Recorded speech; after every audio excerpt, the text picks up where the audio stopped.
ही माझी मोठी मुलगी आहे, खूप गोडुली आहे, शांत आहे आणि खूप गुडगल आहे। ही जी आहे ही खूप मस्तीखोर आहे, हिला सारखा मोबाईल लागतो आणि ही मस्ती करते सारखी काऊ काऊ। दोघींसोबत सकाळी सकाळी टाइमपास करून झाल्यानंतर म्हटलं बाकीची कामं उरकून घ्यावी। कामं उरकून झाल्यानंतर हा भोपळा दिसला, गावाकडनं आणला त्याचा, तो कापून ठेवला फ्रीजमध्ये।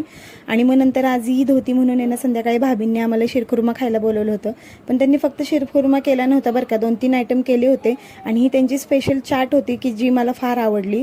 आणि त्यांनी दही वडे, परत सुक्या शेवया, शिरखुर्मा असे मस्त असा बेत केला होता त्यांनी। मग मी आणि माझी जाऊ आम्ही दोघी जणी जाऊन मस्त तिथे शिरखुर्मा वगैरे खाऊन आलो। घरी आल्यानंतर सार्थूची मला अभ्यास घ्यायचा होता, कारण का तिची एक्झाम त्या दिवशी राहिली ना, बरी नव्हती म्हणून। मग तिचा सगळा अभ्यास कव्हर करून घेतला आणि नंतर म्हटलं टाइमपाससाठी काय करावं, तर आहे ना हा मनी प्लांट आणला तसंच ठेवला होता, कारण का काय सुचतच नव्हतं कुठे लावायचं कसं लावायचं म्हणून। मग फायनली विचार केला ह्याचा स्क्वेअर करून टाकावा आणि मग मस्त असा स्क्वेअर केला होता मी।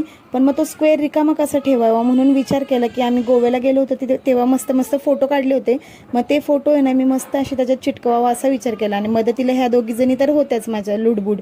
आणि मग नंतर हे पा मस्त असे फोटो लावून घेतले आणि खरंच खूप छान वाटत होतं ते। आता थोडंसं माझी शॅडो पडली म्हणून दिसत नाही। Thank you for watching.